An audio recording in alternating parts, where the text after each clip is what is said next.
about to do my intro, and all you gotta do is you just take a whole vape. Yeah, because that's what I do.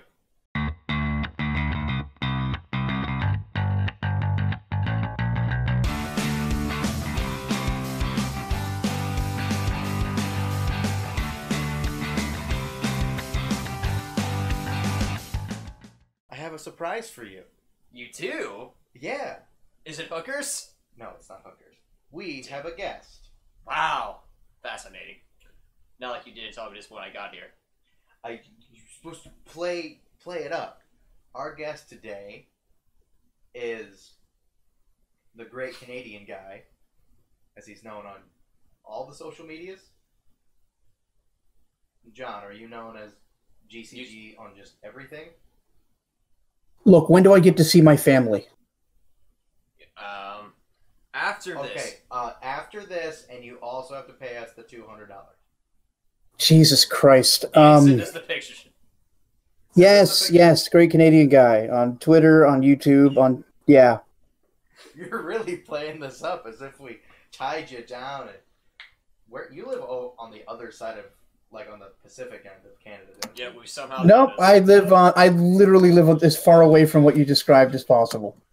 Oh, so you live on the Atlantic? I live near the Atlantic Ocean. Okay. There's another Canadian in the Wolfpack. He lives on the other side of the country on Victoria Island. Or Vancouver Island, near Victoria. Yeah, who is that? That is a guy who I should know, because he's in the YouTube Wolfpack with us. Good job. And you're entirely... Yeah, I'm definitely not scrolling up to see where he last said something. It's James Dolph. Okay. We might edit this part out. We'll act like you knew who it was. Yeah. Hi, James. Sorry, James. Oops. So, everybody can find you at Great Canadian Guy. If it's okay. Yeah, like all one word, capital G, C, and G. Yeah. Or on Twitter, because somebody apparently had the idea before me, the number 8, because the other one was taken. Okay, so G8 Canadian Guy. GR8 Canadian Guy. Yeah. Nice. And it's alright if I call you John through the podcast? Yeah, my name's John. It's Jonathan John, it's fine. Jornathorn. Wait, this isn't Jontron? No, it's not John. This isn't what I signed up for! I'm out of here. If I could get John Jafari, I wouldn't. I do not like his ideas. Huh? I like his videos. Personally, I think I made gigantic upgrade from JonTron. I've never defended white nationalism.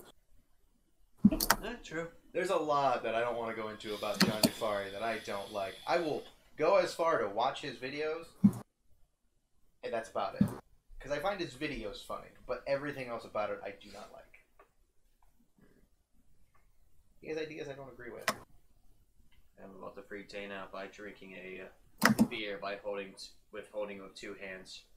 John, you're not John. I was thinking of not you. Yes, I am Dan. Not you, John. My other friend, John, who I've literally watched butt chug a beer. Well, that's disgusting. Yeah. I love Well, when you're super high and you think everything's a good idea, it's Yeah. funny until you Big watch mood. it happen, and then you're like, "That seemed like the worst idea." Okay, so we need to pause real quick. The thing just said my battery's low. Fuck. Okay. Shanskis. Just 1 second. Hashtag Shanskis. Okay. Cool. So Technical difficulties aside. I forgot where we were. So after a rollicking good start here, I guys. know, yeah, this is We going spent great. almost an hour trying to get that thing working. It was just a stupid mistake on my part. It's all good. I got nothing better to do right now. Oh god. That hurts. So yeah, like we were talking about. Last thing I remember is you asked me about like my social media and stuff, like where. We talk about your socials and whatnot. So he's Oh yeah, James Dolph, yeah. who we definitely remembered the name of, and not that he's just another token Canadian. Oh yeah, I love that guy. Another token Canadian is E-Train. Yeah, I didn't know that. He was like Shadow Canadian. Shadow Canadian. He doesn't sound like it at all. Like with you and any really like even like the guys I watch on like Minecraft, like Vintage Beef and all them, they all have either they say about like a boot almost like they have the accent. But E-Train has nothing. He's just like Cincinnati accent, just there. Then you're like, oh. I mean, if he's from, I don't know. Where is he from? Because different parts of Canada do have different accents, even if there are some commonalities. Yeah. Okay, I do want to ask you one question real quick. So Ryan Reynolds, who's Deadpool and also is from Canada. And the most beautiful man in the world. Sure. You want to try that sentence again? You drunk motherfucker? Hey, I'm not that drunk. You went. Yeah, the most beautiful man in the Ryan Reynolds was. But he said, I'd sleep with him if you let me. Suck his dick. Say, what about Ryan Reynolds? He said that in Canada you handle every problem with "aw fuck buddy." With what? Aw fuck buddy. Nah, not really. I'm not sure what part of Canada he's from. Maybe Vancouver. So like maybe Vancouver. Okay, he's maybe. I don't know a whole lot of people from Van, honestly. I know more people from Victoria, which is like across a strait on an island called Vancouver Island, where Vancouver is not. yes. That's ironic. Name something after a place where it actually isn't. Or name something after something that doesn't have it in it. The U.S. Virgin Islands. It was named that of the purity of the tribe, even though they would like fuck at like 14. Hey, There you know was no what? purity. A lot of people do. Ask my middle school. We had 5 teen pregnancies. Dude, Oh, great. We've had 5th graders at Margaretta pregnant. That's hilarious. That is hilarious. Also, No, it's not. It's depressing. I mean, Where are it the is a parents little. and/or sex ed? true, both. But one of them actually, I will give her credit. I won't give her name out, but I will give her credit. She's an awesome mom. She's like mom of the fucking year. She was in 5th grade. She got pregnant, so she like went to school. But when she would come home, her mom would watch the baby, and she would go out and like mow lawns or pull weeds and make money. And she'd buy her own diapers, buy her own. Jesus. Formula. She would do everything she could to take care of her. And now she's the baby's grown up pretty good, and she has an actual job now, and she works really really hard. And I'm like, you know what? Fucking good for you. You actually really are trying. And she's an awesome mom. Right. And so I message her a lot on Facebook, like, you're still an awesome mom of the year. And she's like, shut the fuck up. Yeah, because no one wants. She's like, I won't fuck you, Dane. I mean, no thanks. She's roadie. Yeah, roadie girl. Yeah, like I remember one thing they tried to do at one point was put condoms on this billboard, but rather than like pin them on the edges, they pinned them through the center. You know, where the condom is. Well thought out. Yeah. Oh my Honestly, God. hearing myself as an echo is really messing up my speech right now. That's okay. Oh, yeah. Have you get ever used a speech jammer? It's infuriating. Oh my God. I had to use shit like that when I did VA stuff in my career center.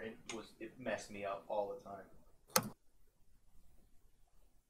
Cause like my voice sounds, Dan can attest, I sound completely different, like over the phone. Oh yeah. Okay. I sound like, the best description I got was I sound like a big black guy. I wouldn't say big black guy, but I sound. you big. definitely sound different. I A sound little like, bit more manly. A little bit though.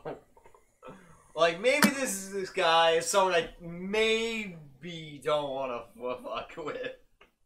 God, this is so. You're gonna have to really just shut your ears off. I know. I kind of am like just trying to in different ways. I'm moving the headphones like around my ear. No, we can't. Well, hold on.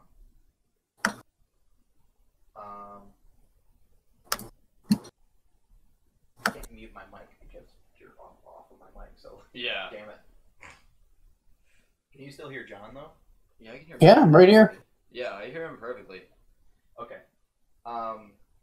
Which is also the reason why whenever I do recordings, why I have the one earbud out. Mm-hmm. Notice that? It's because of the VA shit I used to do. So Yeah, I'm trying to use that right now. It helps a little bit because then you can just kind of... I can hear my own voice a little bit. Yeah. As Anyways, the sound this is Ramble On, a podcast that I do with Dan and with right now special guest, GreatCanadianGuy, a.k.a. John. That's right. Don't wear Yeah, it I have out. no online persona. You wear it out all you like. I'll just get a new one. And we take a question and we try to answer it to the best of our ability. Half the times we don't. Or we don't. Sometimes we get on random side conversation that goes nowhere. Like the one we just had. Exactly. So the question I had is actually one that I really, really, really like. I tweaked it from what I sent you earlier, John, just a little bit.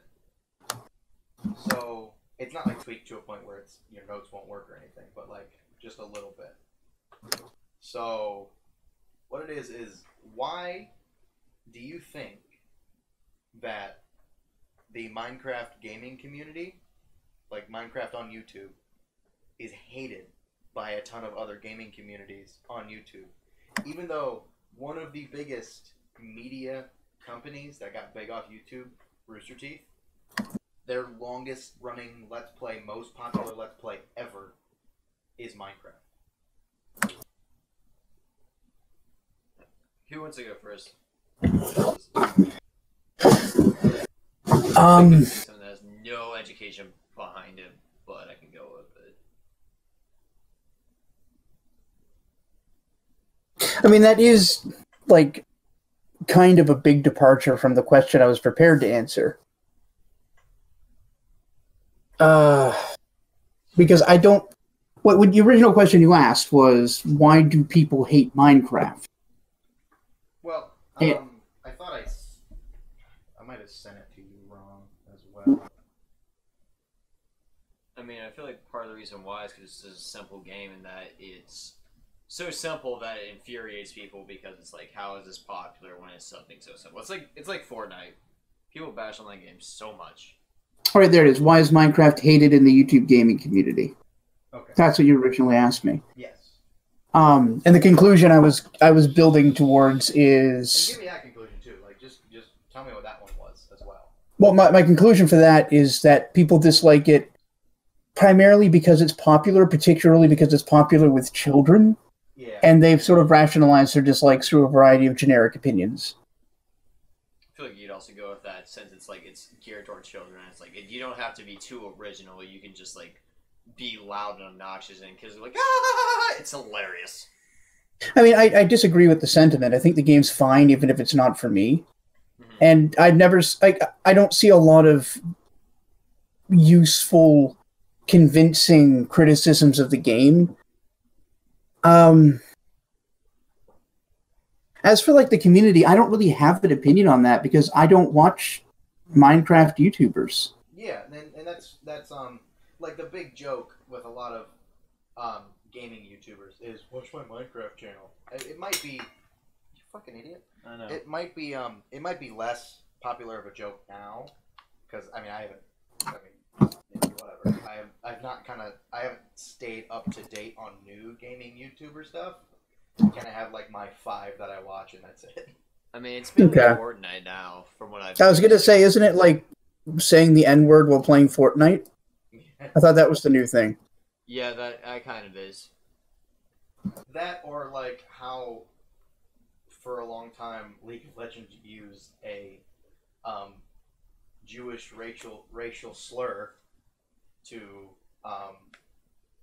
make fun of people. What, Oh yeah, They used starts with a K or it starts with a C. Just bleep this out, kike. Yeah, it's that. It's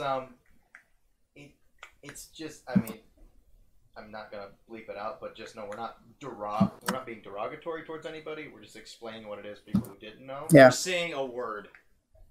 And it's just kind of, it's not cool to call anyone that. Yeah. Especially if they are Jewish. Oh no, what am I? But I just don't get it. Like, the League of Legends community is fucking toxic. They always have been. I Well, thought not about always. getting to League of Legends, and one thing, my computer never can run it right, so I just stopped. But also, I'm just like, this is so complicated. It gets complicated, and then once you get all the buttons down, it gets easy. But, like, I played it for a while, and then I just kind of got tired of... Like, I was in a bot game. It was just bots versus a team. And, You lost. well, horribly. I was playing, and I was just testing out new characters, because I was playing on a non-ranked bot match, where I looked for people, and I said, hey, I'm testing new characters. I haven't played these guys at all. I want to see how they work. And these people were getting, like, super mad at me, because they were like, we're losing because of you. I'm like, it's fucking bots. You get nothing but playtime from this. There's no awards. I wonder if it's a similar phenomenon to what I see in Magic the Gathering, where people associate their success at the game with their own intelligence. Yeah. See, this is why I like That's Yu-Gi-Oh! why I more. stopped playing. That's why I fucking stopped playing competitive Magic. I thought about it, getting back into it. I want to get back into Yu-Gi-Oh! First if I'm going to get it back into anything, even though that's gotten so complicated now. Dude, They changed the game. There was a joke on, like, Yu-Gi-Oh! Bridge where they said that they abbreviated the graveyard as the GY. And I Yeah, was the like, GY. funny joke. It's real. No, it actually And is. I'm just I like, looked it up that's soon after. I'm like, fucking wow. stupid. It's GY, man. I mean- It's GY. Like, I played Yu-Gi-Oh! Years ago. Same. I mean, Even then, some cards were ridiculously wordy. So if calling it the GY reduces the number of words on the card, I actually think that's a fine thing to do. Magic has made a few changes like that recently. Like, put a creature, like, let's say making a sapling, put a 1/1 green sapling creature token onto the battlefield, now is create a 1/1 green sapling creature. Or create a 1/1 green sapling. And that the thing that there is, it still works. It gives you the thing.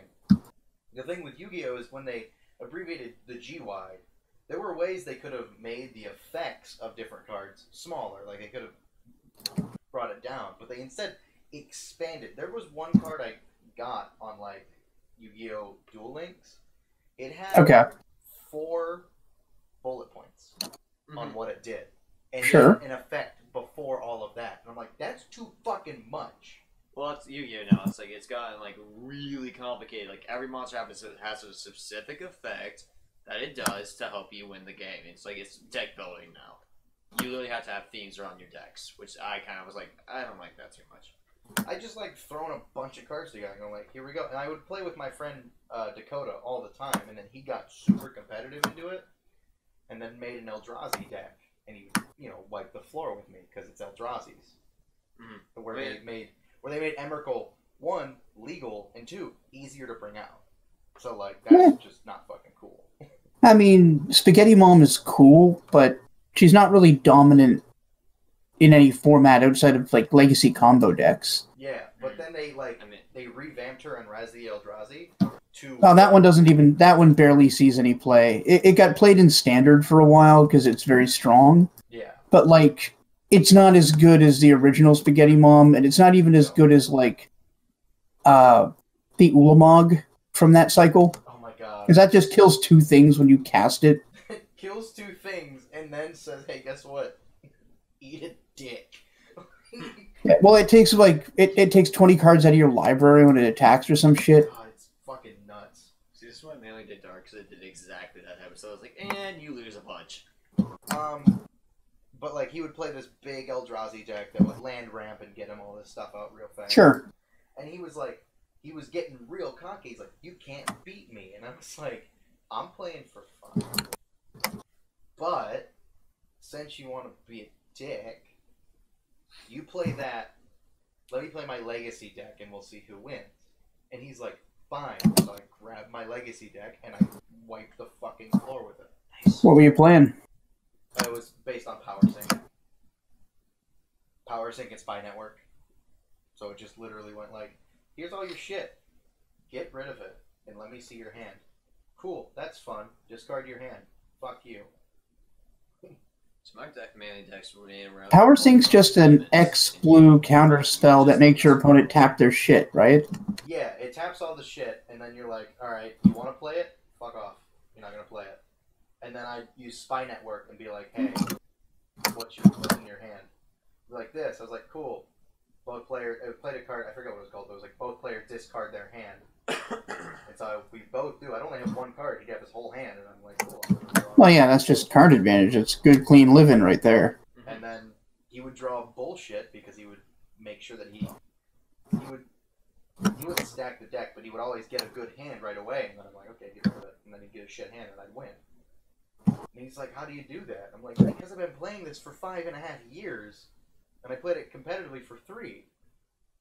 I've played hard decks. I just don't like it. It's boring for me. Yeah. Because whenever someone's like, let's go tourney rules, and I'm like, okay. Whenever someone would tell me, like, we'll play Magic with tourney rules, I'm like, you either get them all or none. I don't do this pick and choose. So you want tourney rules? You got to be able to do it in a time frame. You got to be able to make sure that you can get your shit out. You do not. The second you lay a card down, that's it. You're done. You have to roll with what you do. Like, and then everyone would call me, like, a dick, or, like, be like I'm a prude, or I'm reading the rules too Yes, a prude. I won't fuck these Magic cards. Or, yeah. I'm not fucking Mahatma Jin, okay? You can't make me. And then they'd be like, well, you're just not fun to play with. I'm like, this is tournament. This That's shit how you actually sucks. play the game, like professionally. Tourney rules suck. They're not fun. I've always wanted to try and like make a good Yu-Gi-Oh deck, like with recent shit, and like go into a tournament and just see how bad I do, just to see what happens. I went into like a PDQ at one point, and like I went a PDQ. That's a PTQ. A PDQ is the thing we use at Walmart whenever we put out a display. Way to go, idiot. A Pro Tour qualifier. I went to one of those, and like it was like one of the very beginning ones. When I played, I won one game and I lost the rest of them. I was like, that was boring. That wasn't fun. I didn't have a good time. So you feel like I would just try and get like a really cool Blue Eyes deck again, and just like be like, haha, I win with Kaiba's deck. Like an advanced form of Kaiba's deck that's new. And just be like, yeah, screw the rules, I have money. The thing that bugs me about Standard in Magic now is everyone makes the same exact deck. Or there's just small variants. Well, to an extent, Magic has always kind of been that way. Like, you can look at the statistics throughout history, and at different times there have been different levels of variety. But usually there's the best deck, and then the 2 decks that beat that deck, yeah, and then the deck that beats those 2 decks, and the metagame sort of evolves around those 4. Yeah. And that's a healthy metagame. Yes. That's fine. The thing that got me is there was a I was watching a Pro Tour that Dakota wanted me to really, really watch, and he wanted me to see it. It went to like 6 different games. Each person had, like, it was Red Dragon. It was a certain type of dragon. Each deck was like that, and each person was doing the same first turn style play. And I'm like, that's boring. Ridiculous. I mean, what format was it, and what, like... It was in Standard. Okay. Do you know about the year? I think it was 2017. It was last year. 2017, and everybody was dragons? It was when they had the big... It was Dragons of Tarkir, so it was before that. Oh, okay, that was a while back. Oh, so they were all playing Silumgar, the 5-mana blue-black dragon. Yeah. Yeah, Silumgar was real good. He was real good, and then, like, they would play him, and then someone else would be like, I don't know what to do, because they built... They didn't build to counter that. They built... Like, Turns out the answer was play Siege Rhino. Yeah. they built a similar-ish deck because Solongar was so good. I mean, Solongar was pretty good, but outside of Jeskai mid-range and Abzan mid-range, there was very little in that standard format. Yeah, which is the reason I don't like going into standard, because then I'm like... Yeah, I don't like standard either. I played modern, and then modern became kind of like standard. Modern's incredibly diverse right now, but I find it a little unsatisfying since, I don't know, all the decks are so highly optimized. There doesn't seem to be a whole lot of room for innovation, even if there are like 30 viable decks. Or like one of the biggest ones is Return to Ravnica was one of the sets that I really got in modern on. And like, I just went nuts because Return to Ravnica let me do so much stupid shit. It let me be dumb as fuck all the time. I made a Patriot deck in Return to Ravnica, and I just would sweep shit all day long. See, I never got too much into Magic of it. I mainly played black and red, and every now and then I played blue and green. But those are very like small decks I made. Most of my decks center around black and red cards. Also, because I love just destroying people. I started teaching Dakota when he first wanted to play Magic. I started teaching it to him, and I said, "Okay, here's one deck you don't want to have. You've got to be really paying attention to." And he's like, "What?" I was like, "If someone plays black, green, run as fast as you can." And he's like, "Why?" And I'm like, "Oh, because I know what that's gonna do, and that's gonna destroy." Because you can be like, "I'm gonna use this card and take life points away from me." It's like, okay, I play this card in green that says if I lost X amount of life points, I get X amount back. I also deal X amount to you. Because fuck off. And he played a black-green guy who was like, his deck format was only black-green. And he got fucking rocked. And I'm like, yeah, black-green's scary. Because green can ramp in an instant. You can a giant creature. That was the main reason I like greens, because a lot of build up for a lot of shit, and you could get a ton of creatures on the field, sometimes just in an instant. And then black allows you to play from your graveyard. You just get a bunch of tiny little monsters, throw them all away, bring them back stronger, and fuck everything up. Or use them to summon something really cool, like a demon. Yeah. Which is what I mainly do. I just summon a strong demon to my field and be like, and you're done.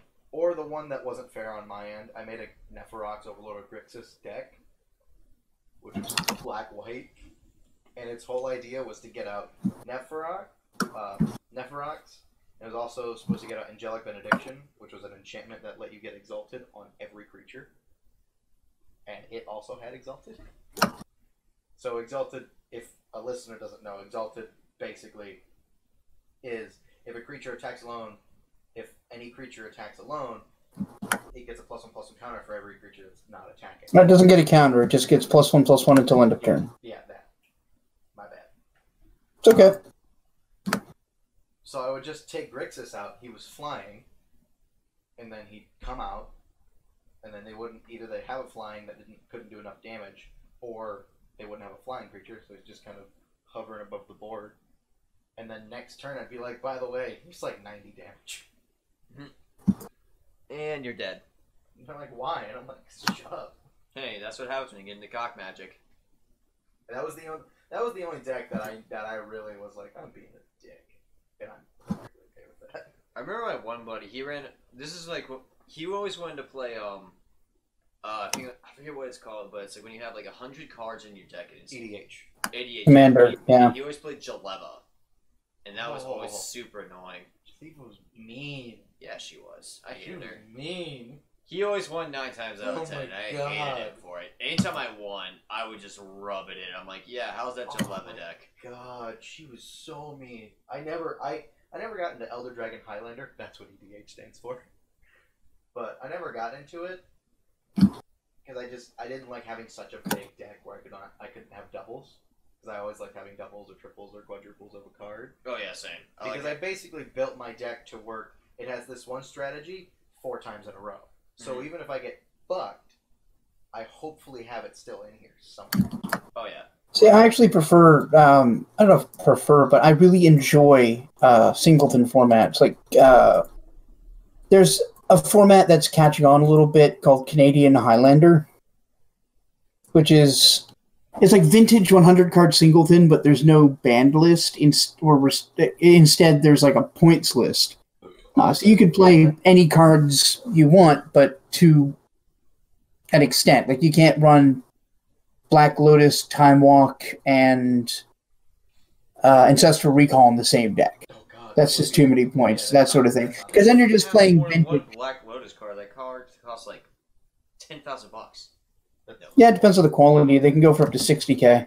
Yeah, I think it's alpha is 60. I have no idea. I'm not in the Magic finance. Yeah. But I remember like one of my favorite things to do was that every time I played something out of white deck, I would always play Knight of. I would play like 4 Knight of Infamy, so that way they couldn't touch me, and I would just constantly just be going at their their hit points, just. Yeah. So yeah, in summation, people don't like Minecraft because Magic. Yes. Yeah, Exactly. no, I think that's actually the answer to the question. People don't like it because Magic. Yeah. I do want to. It's popular. I have 2 answers for that. Number 1 is because it's mainly geared towards children. Minecraft is. Going back to the question. Fuck it. People don't like it because, one, it gets geared towards children, and they, as John said, they just kind of are. I guess the best way I heard it was they basically bandwagon on an opinion, more or less. I mean, look at like PewDiePie when he was big. His word was kind of God. Yeah. I watched him, but like I don't praise him.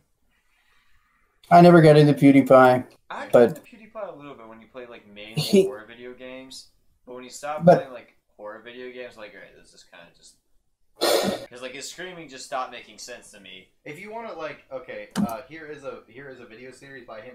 It's very old, but it's when he plays the game Journey.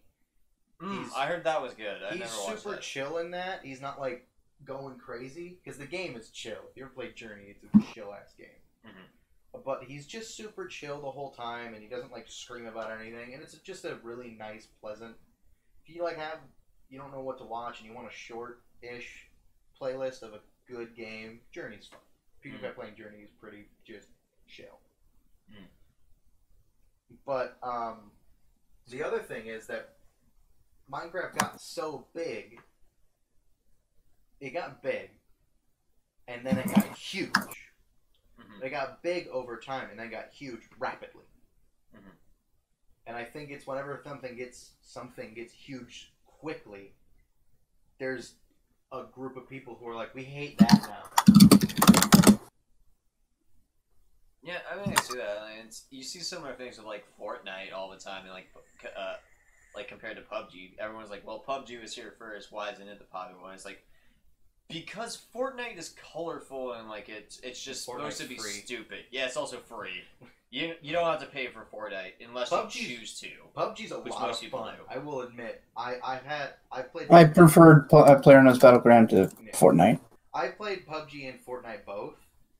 PUBG's got a better hitbox ratio, but that's because one, they put more work into it because you're paying for it, and two, well, they always put PUBG's devs have always try to put a lot of work into it because at least on the PC, I don't know. I play on the console and it's PC. It's a lot. It's fun. Oh yeah, PC it's a lot better. I played it on my buddy's PC, even though like I suck at playing PC games, but that was awesome. Fortnite on PC is definitely way better than Fortnite on console. But I think that's what it's meant for. It's meant for PC because of how like fast the game runs. Yeah. H1Z1 is pretty good too. That one was pretty good. I mean, it is based on H1Z1 Battle Royale, right? Yeah. Yeah. Because the guy that made PUBG PlayerUnknown was the guy that modded H1Z1 in the first place, wasn't he? Yes, he is. Yeah. And they don't have everyone thinks they have a beef. They have no beef whatsoever. They're both like, yeah, we're similar, and it's whatever. But a lot of people who played H1Z1 also played PUBG because like they're very similar. Whereas there's a little bit of a the hitboxes in Fortnite are much smaller and less optimized than they are in PUBG, where there's very clear hitboxes, Mhm. and you can shoot from really far away. And if you're sniping, you can get a good hit if you're aiming. Whereas accounting for distance. Yeah, and whereas when I played Fortnite and I tried to shoot far, it just didn't work. I mean, I've done the same thing in Fortnite. It definitely takes a little bit more skill to be able to like do it proficiently, but that's also because bullet travel time in Fortnite with snipers, it seems to be like sluggish at some points because like you literally can see the bullet flying through the air the whole journey at some points, depending on how far you're shooting. Yeah. And like PUBG, it's like you barely see it. You see it like the final arc and then. Yeah. As John said, people don't like Minecraft because magic. Oh yeah. Yeah, that makes sense. I mean, my personal opinion on it, like people don't like it because I feel like it looks such like a childish game and so simple that the fact that that simple of a game is popular just irritates people. Also, the thing that bugged me is Notch sold it to Minecraft Notch sold it to Microsoft for a fuck ton of money. Like, he made a lot of money off that game already, and then sold it to Microsoft and made even more money off of it. And everyone got mad at him, and I'm just like, dude didn't want to do it anymore. So he sold it. Yeah, he made the thing. Because, like, okay, if we're going to go back to the original question, I was taking a look at some, I guess, and I'm using this big severe air quotes around arguments about why Minecraft is bad. And they seem to be like 5 general, if unconvincing, arguments. The first one I see is that it's derivative of other games like Infiniminer and Dwarf Fortress. But the basic concept of digging for resources and using them to build isn't really revolutionary so much as something humans have done since before recorded history. Yeah. Procedural generation has been around in games since at least 1980 with Rogue, right? I don't know if anything before Rogue did procedural generation, but it did. You could argue, like, wait, no, that Pac-Man came out later, so never mind. And then, like, it might have borrowed the voxel cube approach from Infiniminer, but earlier games like Cube made use of cubic blocks, while games like Shattered Steel and Masters of Orion 3 used voxels to render their models. So everything is sort of derivative from everything else, and I don't know if that's necessarily bad. It's not. Like, that's again, it's the same argument with music. You can, if you were to travel down the road of music, you can hear how The Who takes stuff from 50s, like Do the Twist, to The Who. Mm-hmm. And then from The Who, you can go from down to Stones, and then from Stones, you can hit AC/DC, and from AC/DC, you can keep going down and feel how it progressed. Yeah, like right. You see it now, like even in modern like music too. Like with we've talked about it a few times. I don't know if we talked about it on here, but like the song "Road to Resistance" by Baby Metal clearly takes the main guitar verse from "Through the Fire and the Flames." But just makes like kind of their own little adjustments to it. Yeah. Yeah, a lot of Baby Metal songs I found borrow ideas from like 90s prog metal and from power metal. Mm-hmm. Yeah. Like whoever writes their songs has really discerning taste in metal. Really good stuff. Like the amount of songs that sound like they could be by Dream Theater. The other thing I see people bring up is that it has, when you mentioned, like, bad graphics or textures.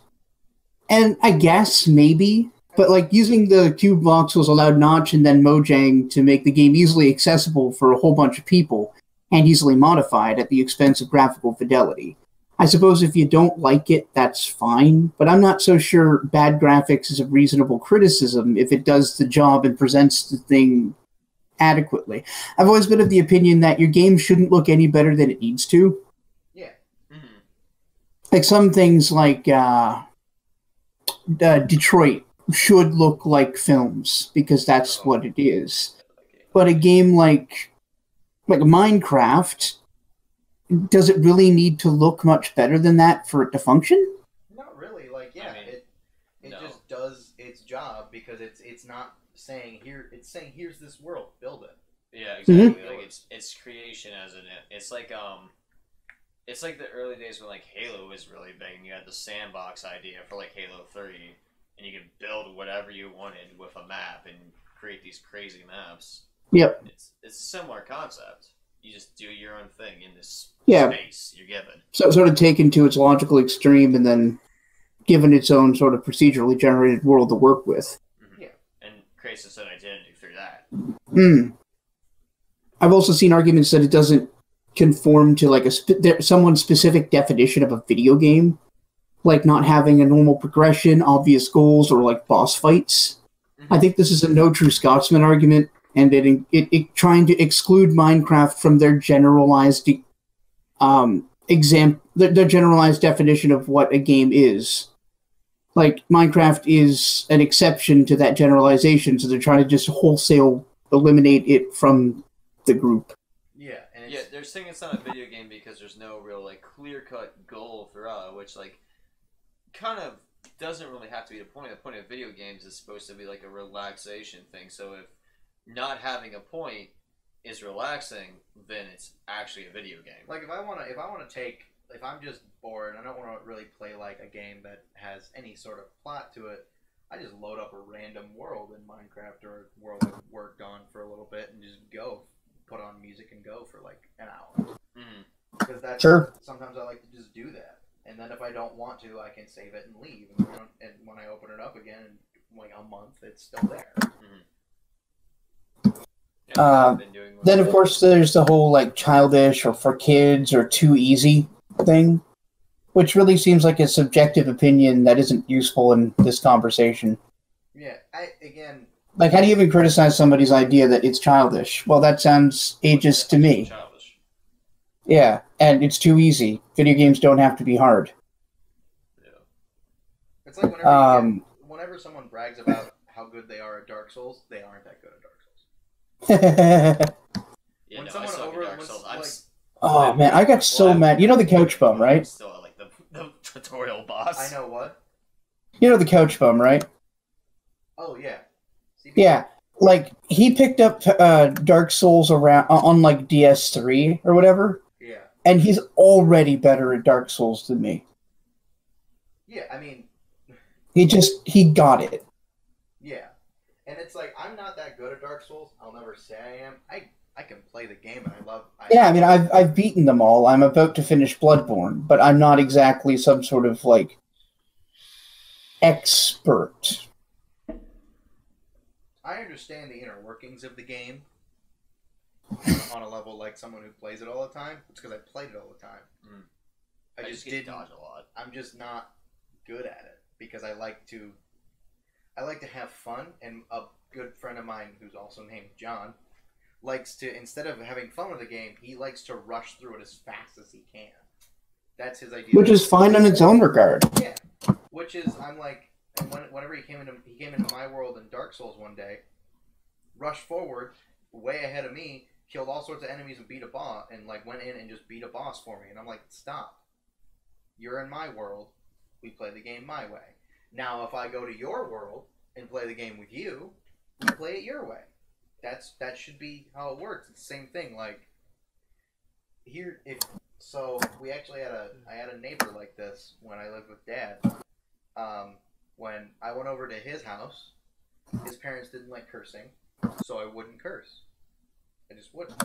But then when he came over to my house, I live here. I curse regularly. It's just my vernacular. And he would be like, "Hey, can you not do that?" I'm like, this is my house. This is where I live. That is his particular mode of articulation. These are the rules I go by. But when I'm at your place, I go by your rules. When we're at my place, we go by my rules. But my point being that I'm not so sure that too easy or childish or for kids is really a criticism as much as just an opinion. Yeah, I mean, that even goes back to like the early history of video games. Like Zelda was seen as childish, and now there's like, I know so many like 30-year-olds who have a Switch and play Breath of the Wild constantly.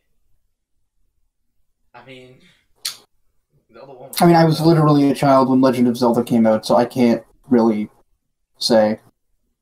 I just know people like that I've worked with who Dan like, say, wasn't alive when Legend of Zelda came out. oh yeah, I really wasn't. I wasn't at all. The first game I actually remember ever playing for Zelda was actually I played Ocarina of Time a little bit at a latchkey that I went to, but first game I actually ever put a little bit of effort into was Wind Waker. Okay, that's one I actually haven't played, unfortunately. It's good. I never beat it, but I've heard that it was excellent. It's a lot of fun. If you don't like cell shading, don't play it. Don't mind it. Okay, yeah. Well, you just made the argument of graphics. I think you have the same opinion of me, where graphics don't make or break a game for me. It's gameplay. I mean, they can, but it depends on the context. Mm-hmm. Like, Daikatana needed to look better than it did.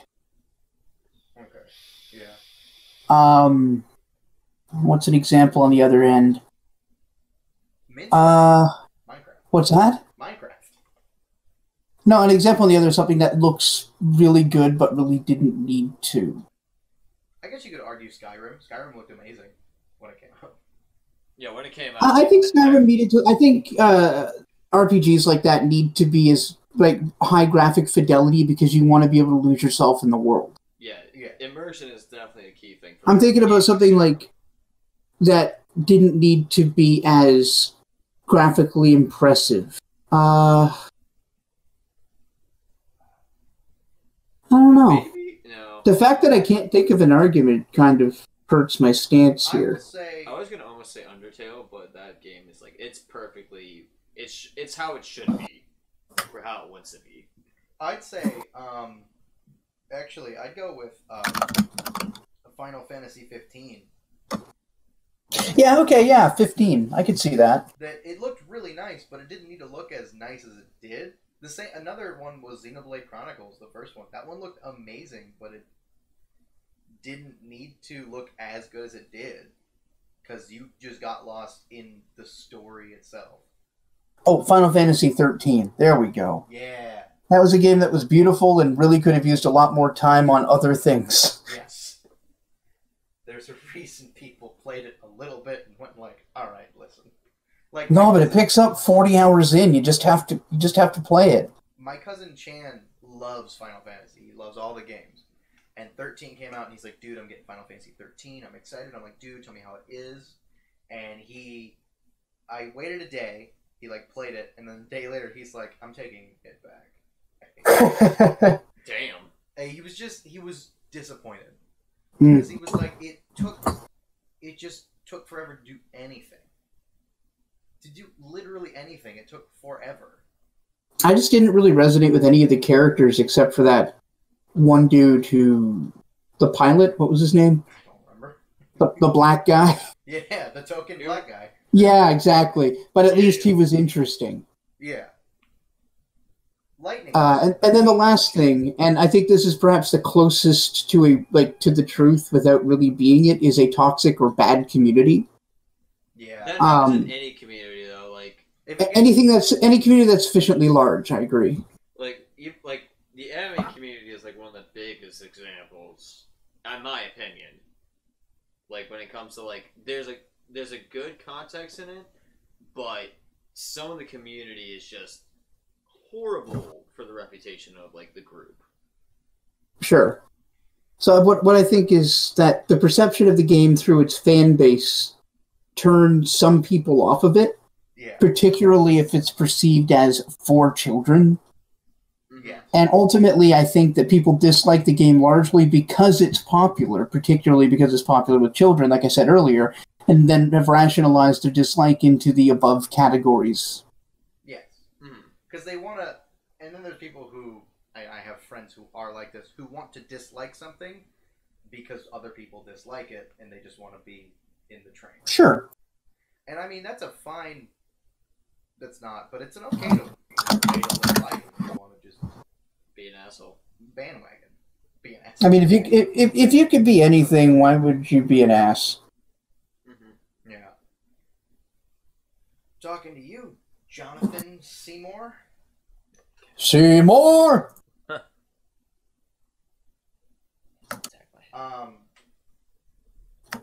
I guess the other thing about games that, like, another toxic community can be people who put you down because you're new. That's a big one. That's a one that I. Oh, gatekeeping. Yeah, I got no patience for that shit. Mm-hmm. It's like, oh, you haven't been playing whatever game since arbitrary cutoff, so you're not a true fan. Mm-hmm. Like, and gatekeeping is a big problem in just gaming culture in general. The one that I saw, the worst one of it, was actually Overwatch. I played Overwatch by myself, like with just on like a bot, basically with bots or whatever. Sure. And played with a group of people, and they were really fun to play with because they were all my same level. And then I played with my friend Nick, who's much higher level than me, and so we get a bunch of players who are much higher level than me. They're in double digits, I'm in single digits, and they're like doing all this crazy shit. They're like, well, if you're not high enough level, you shouldn't be here. And I'm like, well, I'm playing with someone who is high level. Mm-hmm.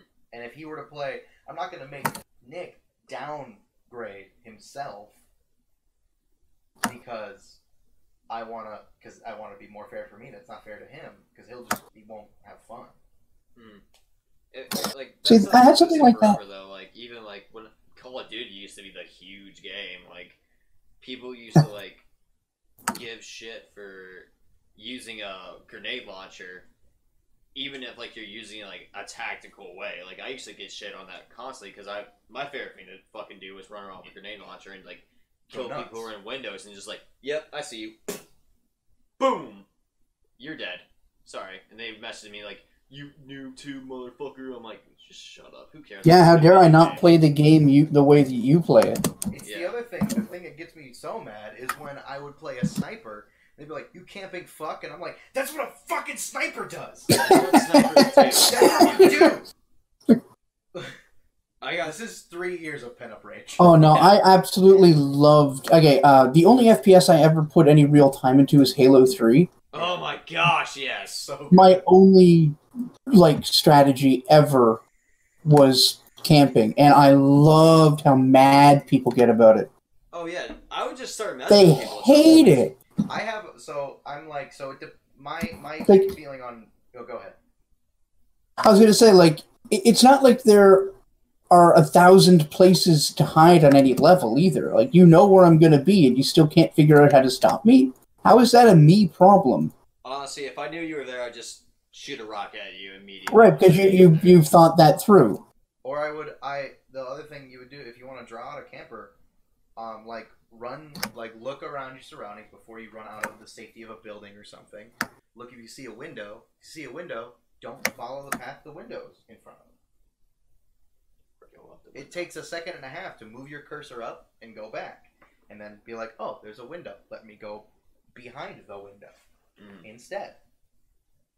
Which is where I would, in like Halo 3, in Valhalla, for instance. Oh yeah, Valhalla was the biggest. I would man cannon onto this big cliff, and then I'd just crouch, and I would camp right there. And then when I would get somebody, I would leave from that area and go to a different place in like a cave where they would run out from their base, and I'd shoot from there. And then I'd go to a different place. I would pick like 3 spots and rotate. Because like, yeah, if I sit in one spot, you'll find out. So I'm going to move. And they call me a camper, and I'm like, yeah, I'm a sniper. That's what I do. Exactly. That's what I'm supposed to do. But yeah, people are always going to try to sort of enforce their idea, like, of how a game should be played. I'm trying to think of another example here. I think a prime example would be Fortnite. Like, everyone thinks, like, you have to get into build battles. You have to, like, use shotguns. It's like, no, you can stay back at a distance and watch those idiots kill each other and pick them off as they die. Yeah. And you can win legitimately that way. That's just a pick and choose method. Exactly. Like, exactly. Like, I'm that guy in Fortnite. Like, I like to like stay in the back in the distance and watch you guys like mess around. And then as you guys make stupid mistakes, I pick you off one by one.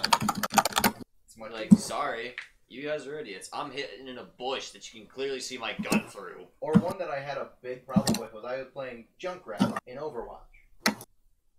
I throw a lot of bombs. So I'm assuming I do DPS.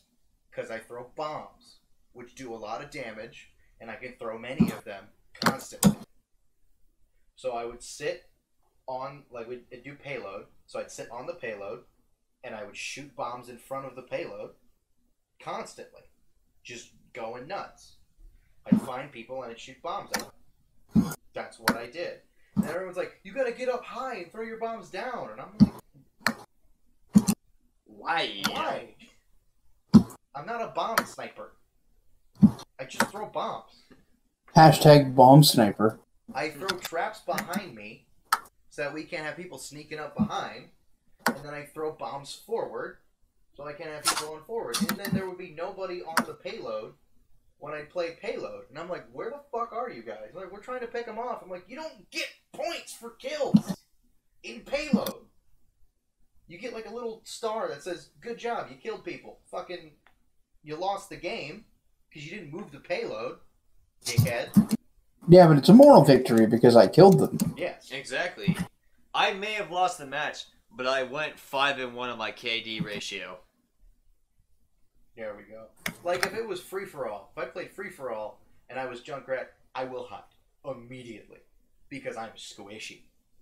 So I hide somewhere, throw a bunch of bombs, and then leave that place immediately because you can watch the bombs fall from that area. So then I'd hide in a different place near the place I threw bombs from. They'd run up to that place, be like, I'm going to get you, and then I'd blow them up. Because I'm going to get you. Or like whenever I see someone trying Whose to... voice line is that? I'm going to get you. Whose what? Whose voice line is that? I'm going to get you. Oh, God, I don't know. I'll get you. I mean, it's a joke. Nobody says that in Overwatch. Oh, okay. Like that. I've heard that somewhere. McCree. McCree. Matt Mercer going nuts. Alright, so... Did you have another point for why people don't like Minecraft? Or I think that was it. I think we That's basically everything I've got to say about it. Alright, cool. On to the next one. The other thing I wanted, first I wanted to ask you, John, do you like Ninja Sex Party or not? Nope. Don't like him? Not my thing. Don't like Game Grumps, don't really like Ninja Sex Party. That's fair. Yeah. How dare you? Alright, Danny's gonna be an asshole. I'm like, yeah, I get it. That's fine. You're allowed to be wrong. Exactly. That's what I tell him all the time.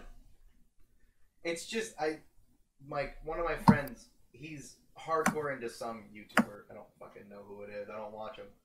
And he's like, you don't like insert YouTuber here? I'm like, no. You can see the same thing about anime.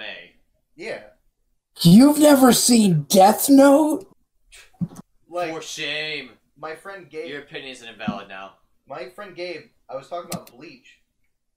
And he's like, I don't know what Bleach is. And I'm like, huh? You said you watched anime on Toonami. How did you not know what Bleach... Like, because it was on Adult Swim. No, it was on Toonami. What? No, it was always on... Inuyasha was Adult Swim. No, Inuyasha was on Toonami. No, it wasn't.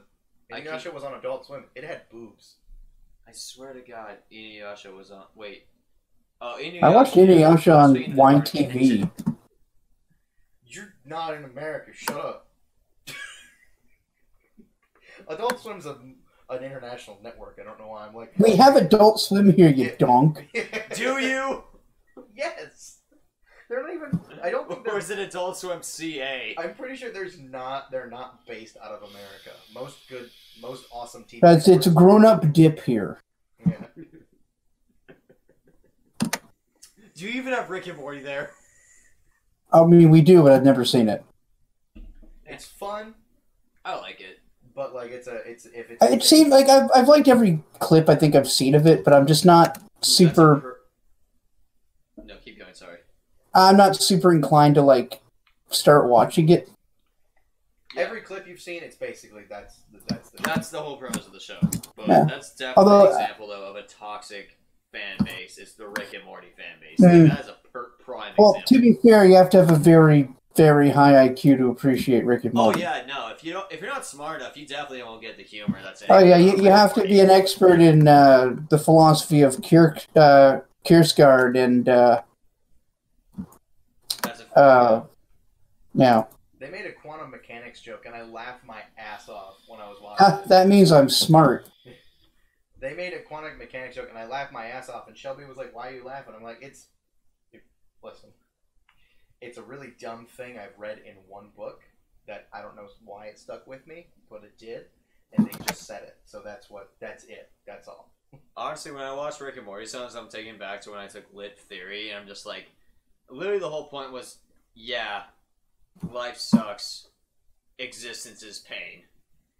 Well, from what I've gathered, just from the bits I've seen, Rick is the scientist, right? Yeah. He seems to be an extreme nihilist, like someone who read Nietzsche and got depressed about it. Yeah, pretty much. But, like, it doesn't seem like the theme of the show is that nothing matters, but rather that his outlook on life is harmful for the people around him. That is actually the prime premise of the show. That's pretty center. Like, the famous Pickle Rick thing. I got the sense that wasn't supposed to be funny. It was like a bad joke on purpose. Yes. It was written as a way to showcase what people do to avoid marriage counseling and children counseling and stuff like that. Okay, cool. I didn't know that much, but yeah, no, you're right. But part of it was it was the joke to lead into it was supposed to be like a black sheep for how season 3 would start, because the original thing was I turned myself into a pickle. That's how I escaped from space prison. I'm Pickle Rick. Like, pretty much the Tiny Rick thing all over again.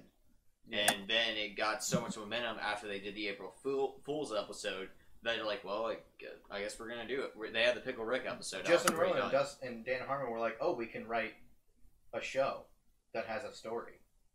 We're going to do that now. Yeah, pretty much. And, like... instead of a sitcom.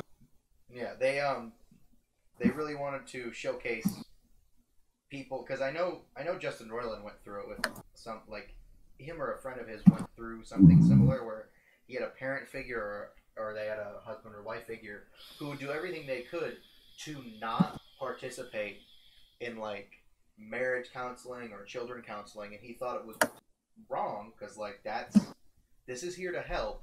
You signed up, and now you don't want to go. Fuck you. Like, you really have to understand this is something you both need. And it's just Beth and Rick, Beth is his daughter, trying to actually mend and become father-daughter, but it just didn't work that way. I mean, throughout the season, though, they may or may not go through that. There are points where you can really see, like, they make it so that, so they show Rick is this guy who's pretentious and angry all the time about bullshit, and he's just mean to his grandson. But he's just mean to his grandson because he feels bad for not treating his daughter correctly. Oh yeah, that's all. That's super depressing. Yeah, Rick's issues. But in light of all of that, they make fun of, like, Doctor Who and different sci-fi shows. Sure. Including Star Wars. I mean, they bring in Star Trek. They make fun of Family Guy in it because Dan Harmon worked on Family Guy for a little bit, and he has openly spoken against Seth MacFarlane as a boss. He doesn't like him. Because Seth MacFarlane is he's got a vision, and if you don't write in the ways of his vision, fuck off. Which is not a good way to write a collaborative show. At all. Not really. That's not a right show. I just don't think he's funny.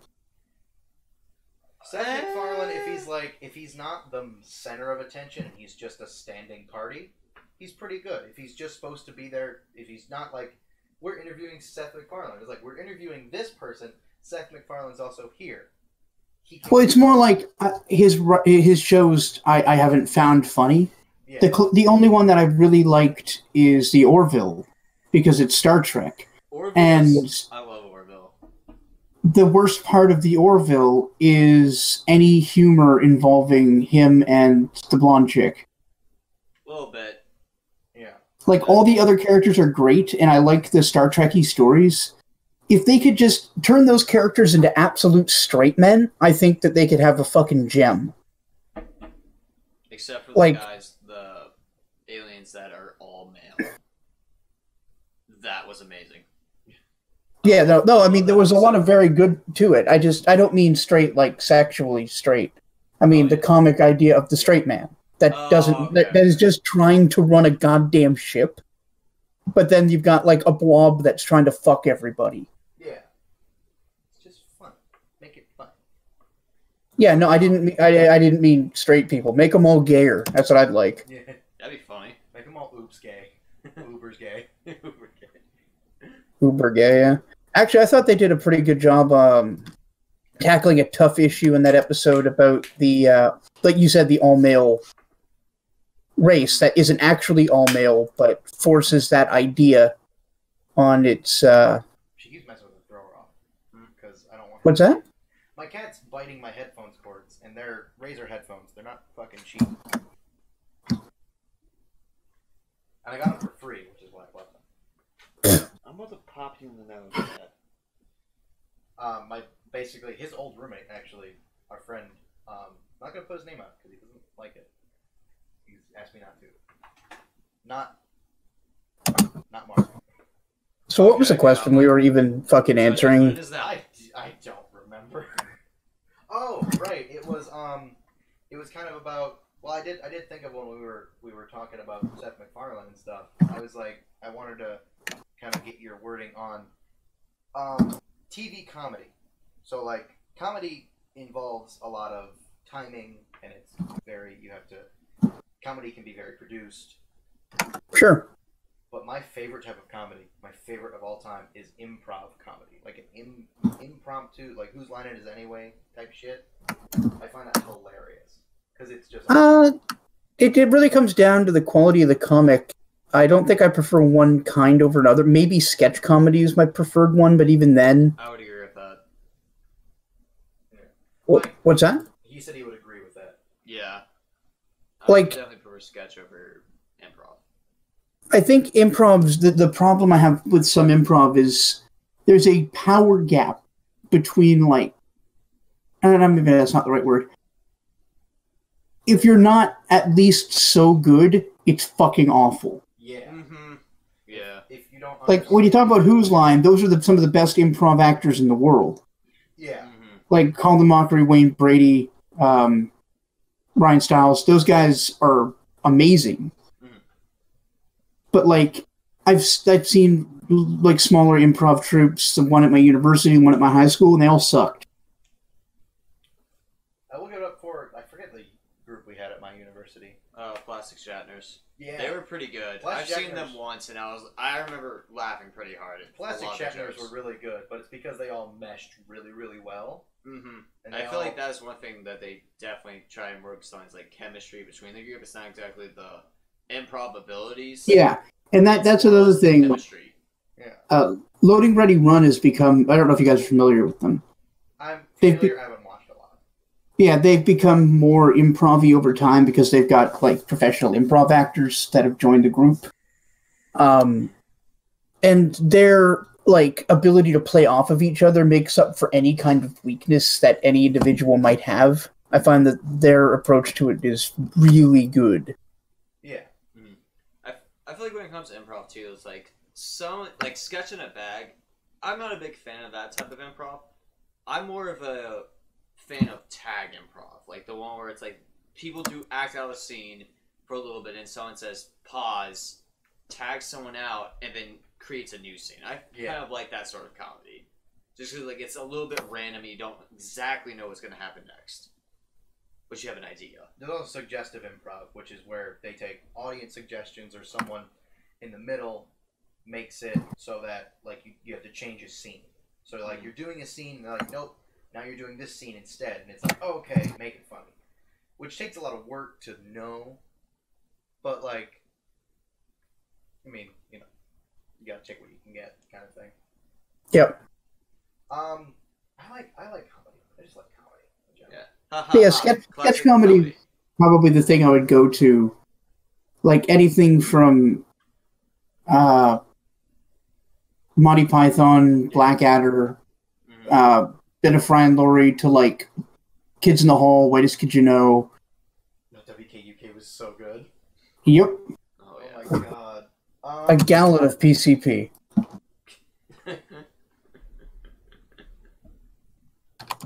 They taught a whale to jump out of its tail. All B squares make a circle. All B squares make a circle. Another improv that I like is improv in movies. Like when someone improvises. Yeah, like the Judd Apatow kind of dialogue. There's a really big one that I can't remember. There's now. a few, but like I know like Yeah, I Love You, I Know is a good. It's not comedy, but it's a good improv because that was not his line. That wasn't Harrison Ford's line, but it worked better. And then I could not think. I'm horrible at thinking things off the top of my head. Like I know like some good improv lines that were hilarious. But then when they, Well, like I mentioned, Judd Apatow films have a lot of their humor improv. Like the script tells the plot, but not necessarily the jokes. Like it'll give the situation, like in 40-Year-Old Virgin, the whole "you know how I know you're gay" thing is a wholly improv spot. yeah. And then a movie that I liked that got a lot of flack, like a lot, like more than I ever thought it would, was Blended. With Never seen it. It's got I've heard that's actually pretty good. Drew Barrymore, Adam Sandler, and Terry Crews. Whenever I say Yeah, it sounds like something I wouldn't watch. The thing that goes is they told Adam Sandler, don't be any character. Don't be Adam Sandler. Just be... Don't be you. His literal prompt was, be a raging asshole dad. And he was like, okay. And it's fucking hilarious. He plays the character very I'm not... well. I don't really care for too much Adam Sandler, but I don't think the problem is that he's not funny, but that he doesn't have to try, so he doesn't. Yeah, but when he plays that raging ass, because he's not like a dick in real life. He's just kind of... I don't know anything about him in real life. He's kind of an ass. I mean, a lot of bigger actors can get to be a bit of an ass. Oh yeah. They can kind of get a bit full of themselves, especially if they're like... Jim Carrey was in that crew as well. He got a bit full of himself for a little while. I love how angry Jim Carrey got that his insurance wouldn't let Jerry Lawler pile drive him. I know. That's so fucking funny. I just remember seeing like Jim Carrey out of nowhere just with a huge ass gnarly beard. I'm like, where did you get that? And he still has like the Jim Carrey hair. Yeah. But just He returned from Canada with the traditional garb of a beard. Yeah. Yeah. He went to Canada once. It was like, I like this. I'm taking this from beard. Canada. He's from Canada. He's Canadian. Oh wow. Yeah.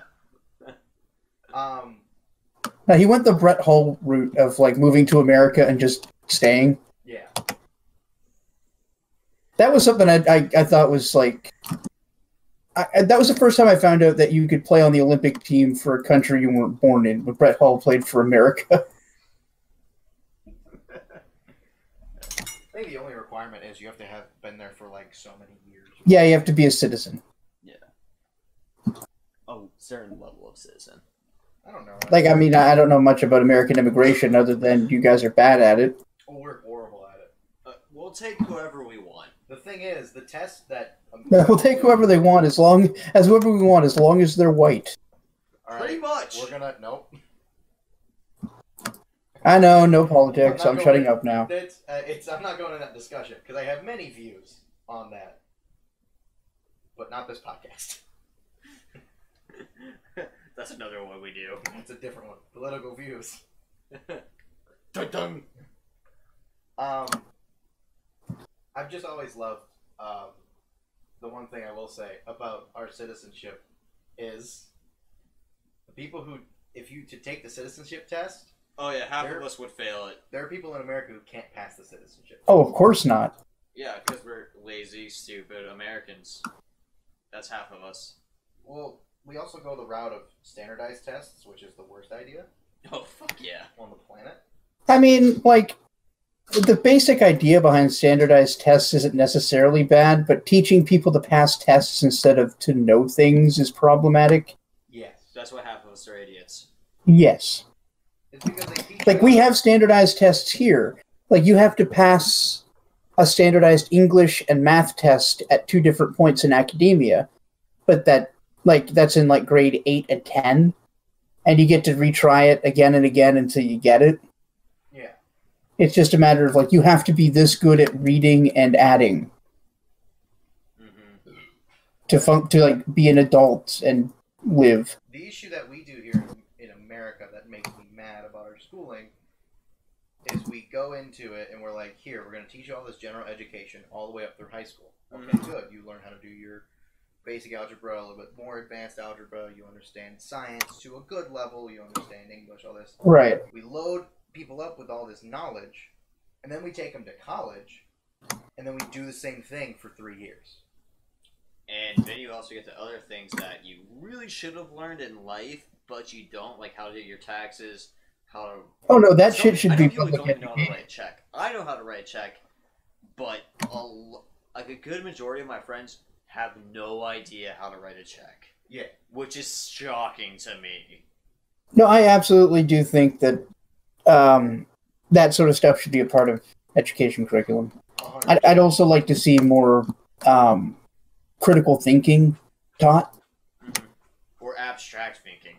I feel like that's Well, one thing we don't like encourage enough. We can sure it's more like linear. It's hard to teach philosophy to like kids who think they know everything. Yeah. Like, yeah, they learn a little bit about metaphysics and suddenly their whole worldview changes because they don't actually... Yeah, anyway.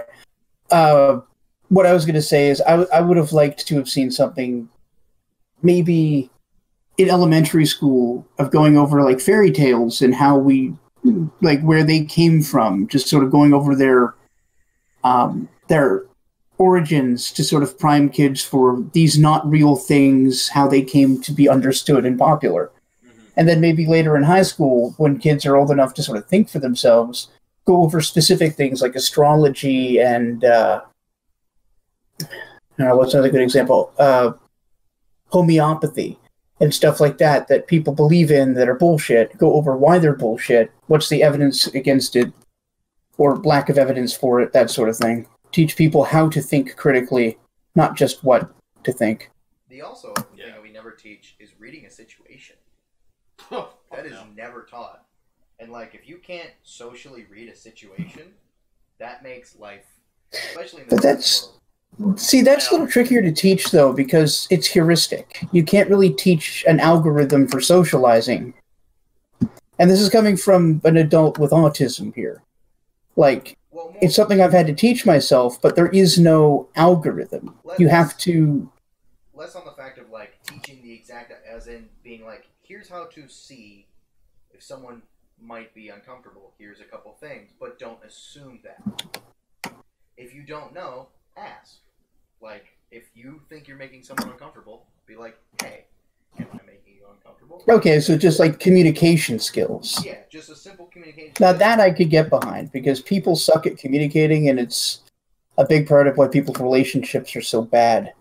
Oh, yeah. Which is funny, because that's actually what I'm going to school for, ironically. The most stupidest thing I could think of. But it's something that's... Marriage counseling?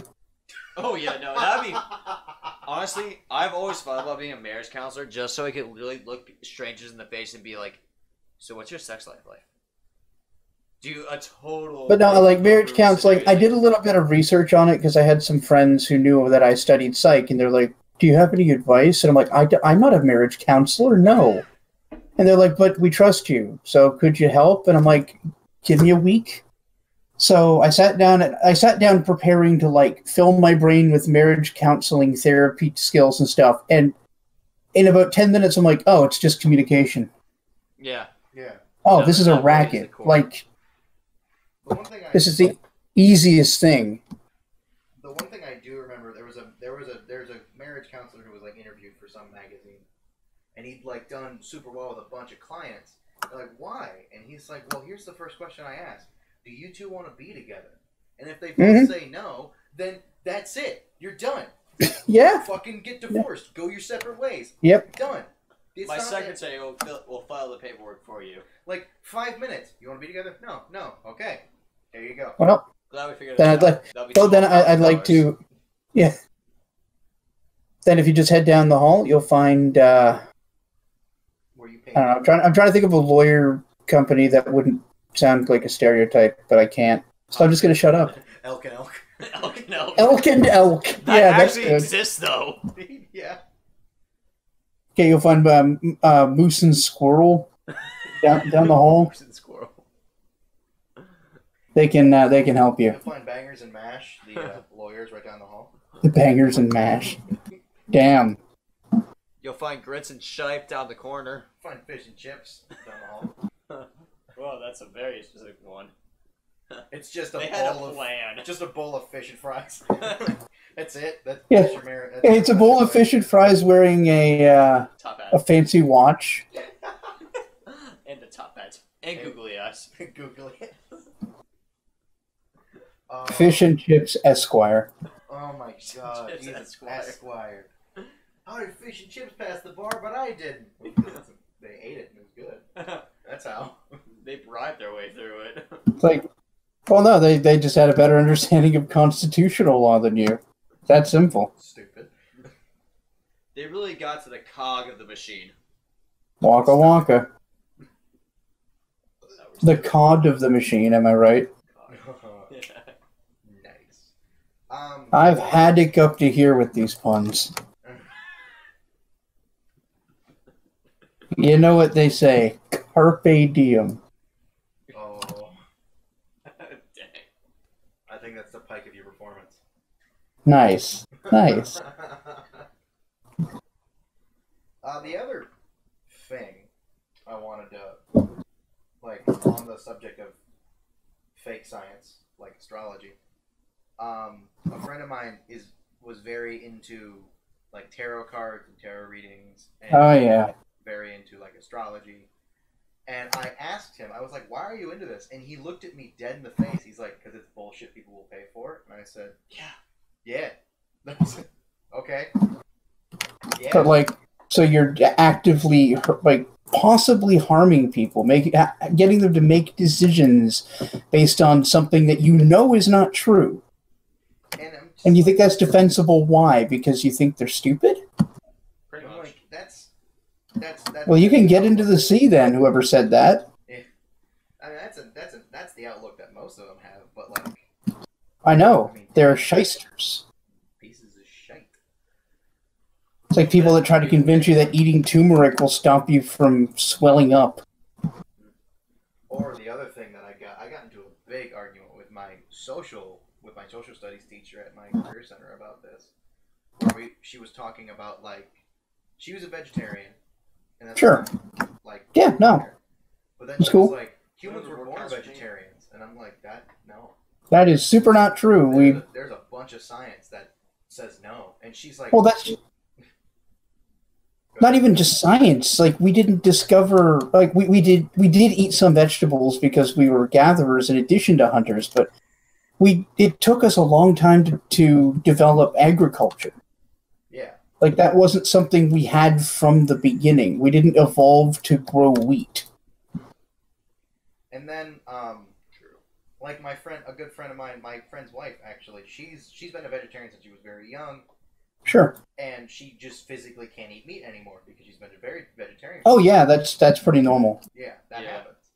And I brought my teacher this whole packet, like this 19 to 20 page packet I compiled of, like, here's the 3 research articles I found that literally tell you how you're wrong about the thing about humans being born vegetarians. And she grabbed it and she's like, this is not gonna make me eat meat. I'm like, that's not what I'm trying to do.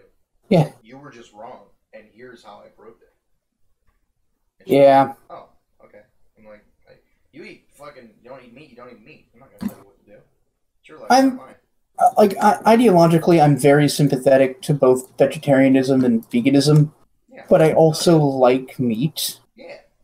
I like eating. The deal I've made with myself, and I don't like that we have turned so many different species into food slaves that we raise in shitty conditions and slaughter en masse. Oh yeah, that is definitely. Like, that's an issue, but it's also the only thing that works right now. And then Because there's a lot of people that need to consume. There's also, like, Unfortunately. a bunch of, so there's was a bunch of documentaries where they show a bunch of statistics about animal harming and stuff like that. It has dwindled quite a bit, like since the 50s. It has. Oh, yes. But the documentaries that were shot and edited and put out in like maybe the last 4 years that people show me, I'm like, they're using stats that are like 60 years old, right? Like these aren't new. Like it's still not based on all the information. It's not good. We're still not good at this. We're not good at doing this, but it's just because it's a mass consumption that we don't have a lot of. Now the one thing I don't get down with is veal. Fuck that. Veal and lamb. Veal is the one. Veal is where I do draw the line. I heard when I found out what veal was, I'm like, I am never eating this again. I'm not going to draw the line at baby animals. They're no more innocent or not innocent than adult animals. The thing that gets me with veal is it's like people that won't eat dog. Like, I love my dog, but I would eat dog. I would try dog. If just because it's I would cute. probably eat a dog. Like, just because it's cute, like, that doesn't mean I'm not going to eat it. That's Cows are adorable. I'd still eat them. Yeah. Yep. Cows are adorable. Pigs, too. I love pigs. I would like a pet pig one day. But I also love bacon. Yeah, but bacon's great, and so are pork chops. Yeah. There's another thing. We have a farmer that my grandma actually goes through. What he does is he raises an animal, and then when it gets near to the end of its life, he kills it. He humanely kills it, butchers it, and he's like, it lived a good life, and now it's feeding people. Exactly. It's still doing, and then he like does everything. He takes the hooves and composts them down with other stuff, makes manure to help grow. Oh, cool. Or he uses every single part. That's some good sustainable ranching right there. I like that. He uses. I think the last time he told me his overhead farming costs with like after he does everything else, he spends $100 a month on his farm. That's a preposterously low amount. How small is his farm? It's not big. Like it's. Yeah, I was gonna say it's like that's actually really small. It's like 60 acres. It's not huge. Okay, so it's like a small to medium farm then. Yeah, but it's just a local farm in Mansfield, Ohio, where he only has to spend $100 a month, and he makes about 1,000. He has a profit of 900 a month off farm.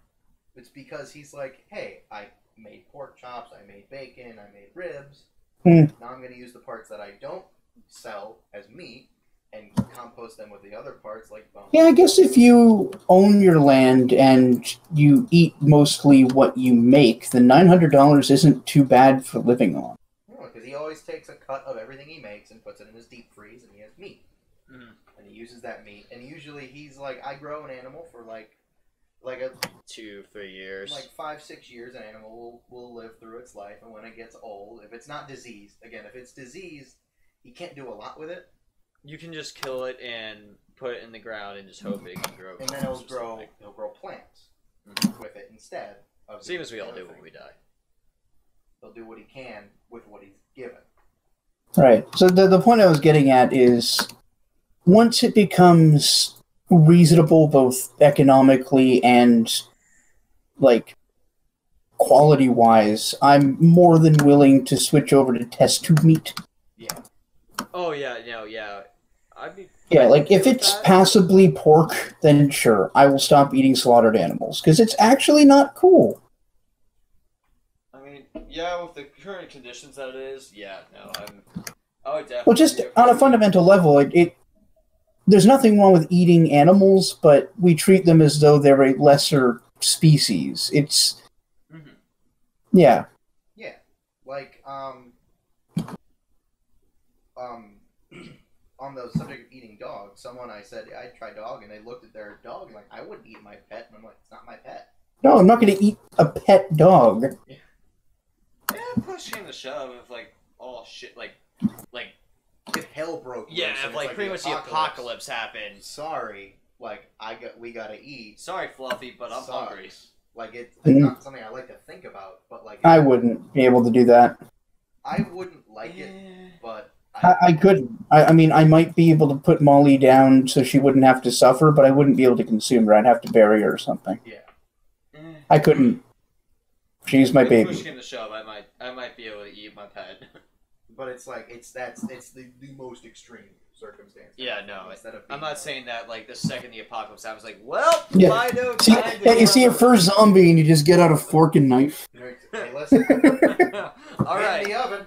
Fluffy. I'm sorry, but I'm hungry. You had a good run. The one that I do, the one that does get me is whenever someone gets mad about my stepdad hunts. Whenever someone Sure. gets mad at him for hunting, like you're killing animals, he's like, yeah, Fuck off. there's a fucking overpopulation of white deer. Hunting is a complicated thing, honestly. In And normal yeah, Ohio- animals breed at a rate that assumes some of them are going to get killed by hunters. Yeah. If we stop hunting all of a sudden, then there would be an overabundance of secondary. Oh God, I'm going back to environmental science now. I don't know the word. Right.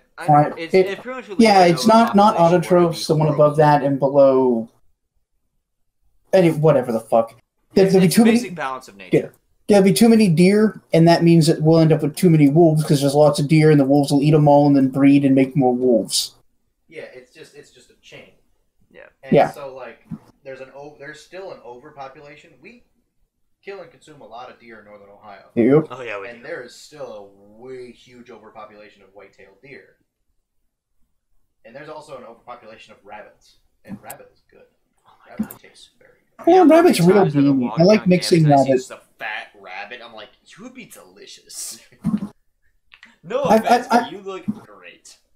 I like mixing rabbit with pork because rabbit's just too lean on its own. It is. And I'm a lean meat guy. Like whenever I get ground meat, like ground chuck or whatever, I will go for 91% lean, 9% fat. Because I love Damn. me some lean meat. It's like I like gamey meat. I mean, game is okay. I don't know. It's just rabbit's a little bit too lean for my tastes. Yeah. It's fine, but like I said, I like to mix it with another meat like pork. Yeah. But I mean, I also grew up on eating a lot of wild caught venison rather than eating a lot of. Sure. I mean, I didn't grow up on that, but my dad did hunt, and we have First Nations friends who totally didn't sell us meat. Yeah. Yeah, definitely didn't do that because that would be illegal. That didn't happen. Or like whenever I love going down to Shelby's parents' house because her dad hunts and he has like 90 some acres of land, and a bunch of it's That's a forest. lot of land. Yeah, so he just hunts in his own backyard, quite literally. Yeah. And then he hunts and gets one deer. He's like, cool. And then he like makes a bunch of meat, and then he'll send us home with meat. And I'm like, yes, please. That means I don't have to buy meat. Yeah, deer's good. I like deer. Moose is tough as shit, though. I don't imagine they're tough animals. Yeah, well, moose are like... I always get a kick out of... Well, I don't know if it's a kick. I kind of worry about, like, people who don't live in places with moose, like Americans in particular. They often portray them as, like, this beautiful, majestic creature, They're not. which I guess they are, but they'll also kill you. Yeah, easily. So Moose will... here, Moose... Well, the thing is, deer will kick you if you come up behind them or something, but they'll always run. Deer are scared of everything. Yes. Oh yeah. If a moose notices you and you're within its, if you're far enough away, it'll run. If you're within a certain radius of it, it will charge you. If you're in its territory, it's gonna be like, fuck off. Yeah, it's bigger than anything else in the woods that isn't a bear, and even then, it's bigger than a lot of bears. Yeah, it's a Like- big fucking animal. Oh yeah. Yeah, It's But like even a whenever deer, people, like if you get kicked by a deer, those hooves are serrated it's almost. also whenever I someone mean, yeah, that'll break your ribs pretty easy. That could even kill you. Probably cut the skin too. whenever someone gets scared of a lion in Africa, and I'm like, you should be worried about a fucking hippo, my guy. Oh God, yes, hippos are savage. They don't give a fuck. Lions Especially usually, if if they you're not in their territory, they just kind of chill out. They don't really give a shit. Yeah. You're not the thing they eat, so you're just kind of... Exactly. They don't eat monkeys, so they see you and they're like, I like it, but whatever.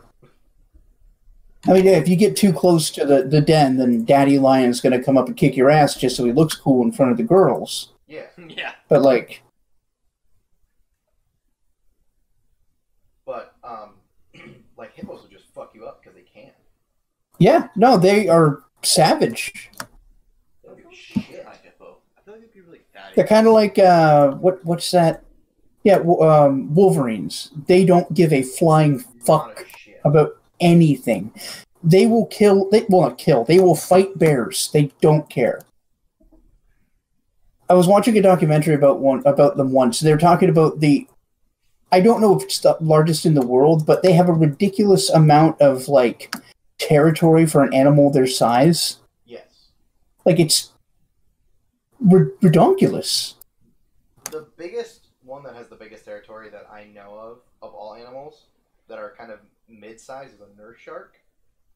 Nurse sharks have huge territory, and usually nurse sharks are pretty docile most of the time. If it's breeding season, don't get in the water because they will rip the shit out of your legs immediately. Because all they want to do is fuck all day long. Big mood. Yes. They get horny as fuck. They do. Like Shelby was telling me about, she's a marine biologist. She was telling me about nurse sharks. I'm like, are they? Well, first off, all sharks pretty much don't eat people. They're like, you're not seal. I don't like you. Unless you're on a surfboard. And the only thing is, when you're on a surfboard, you look like a seal. Yeah, you look like a seal. I'm gonna eat. I don't like that. But if they're like super hungry, I mean, no, yeah, they can eat you. That's the thing. They might not prefer to, but they can. Yeah. Very rare.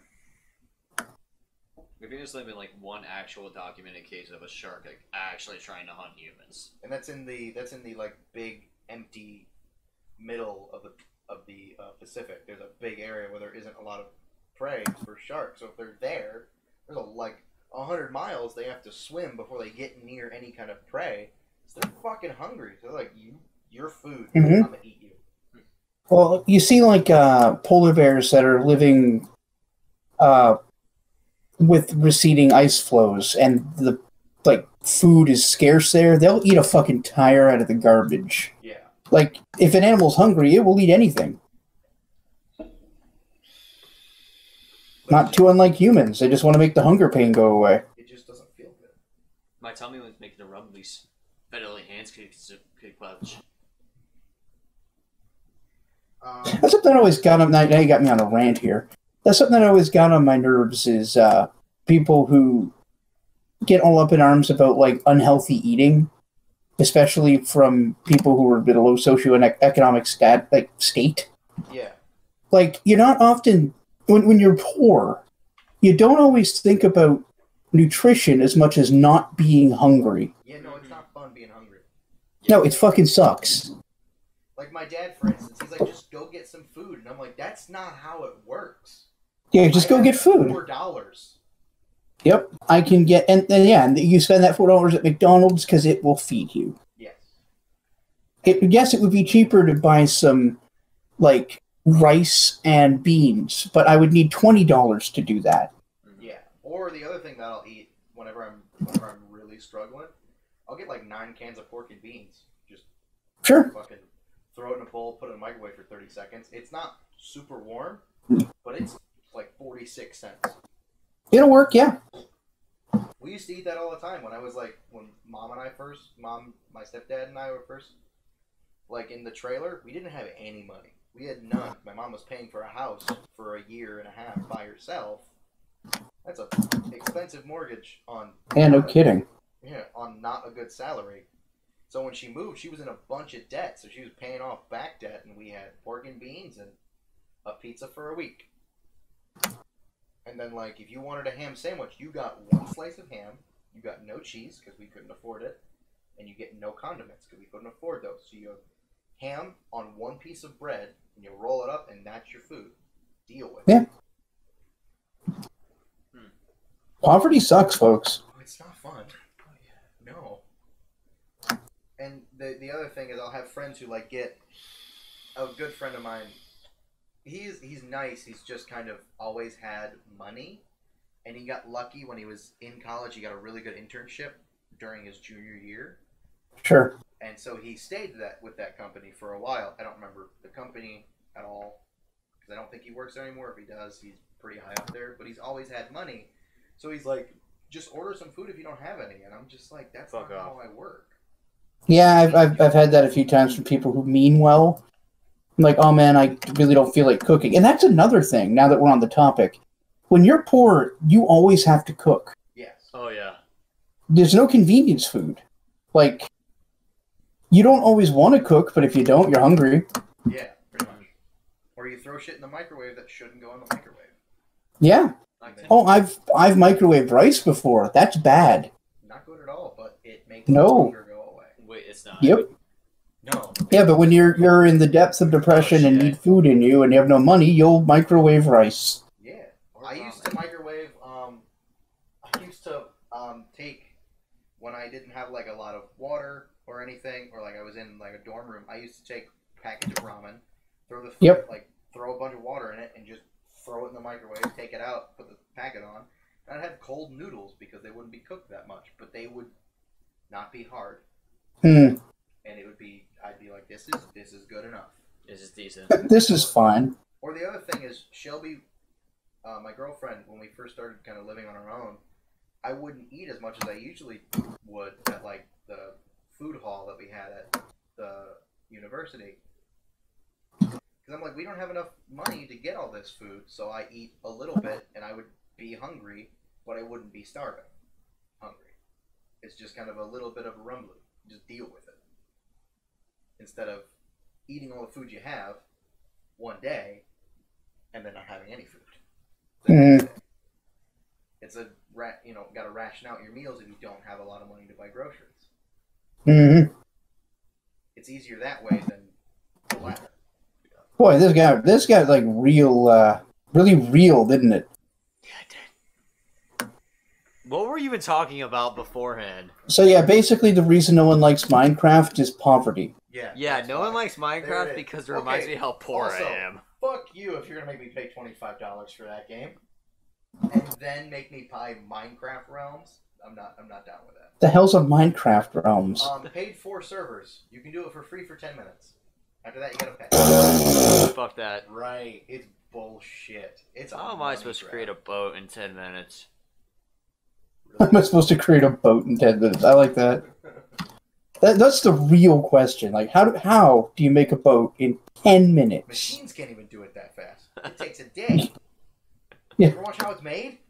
The most advanced AI can't make a boat in 10 minutes. Gotta go fast. Oh shit, it spawned me in a beach. I'm not in your wood. Oh my god. Or they got rid of, so in Minecraft they used to have what was called state seeds. When they first had it, when it was still on Mojang and not with Microsoft. When it was still Okay. in Mojang. So you used to be able to do seeded worlds. Yeah, so they would ask you for a seed and you could put in a state. And it would throw in a biome that was in that state. So, for instance, I was like, I'm going to check it because I read about it. I'm like, I put in Texas, and it threw me in a desert. Cool.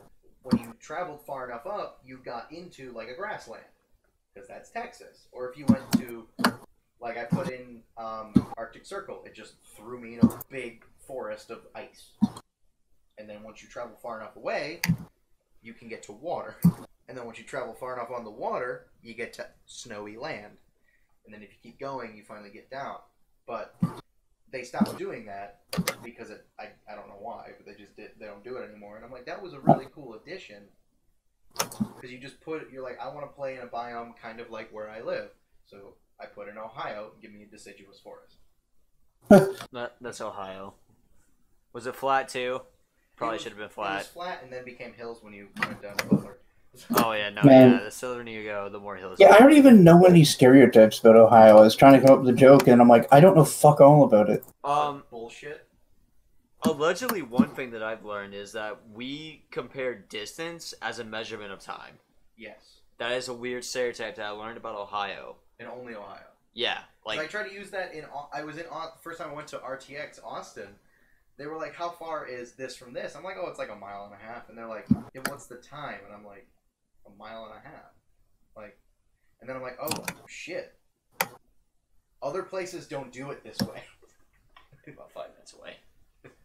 Sorry. Okay, yeah, I know what you mean now. I got it. Around here, it's sort of either, and people just figure out the other one. Like, if you ask me how far Kent is, I could say it's about 10, like, not 10 minutes, like 5 minutes from here, or I could say it's like 8 kilometers. Yeah. Well, if you're using the metric system on Americans, we're just like, what the fuck is that? It's like 5 miles. Yeah. Ish. That's quick math. I don't know.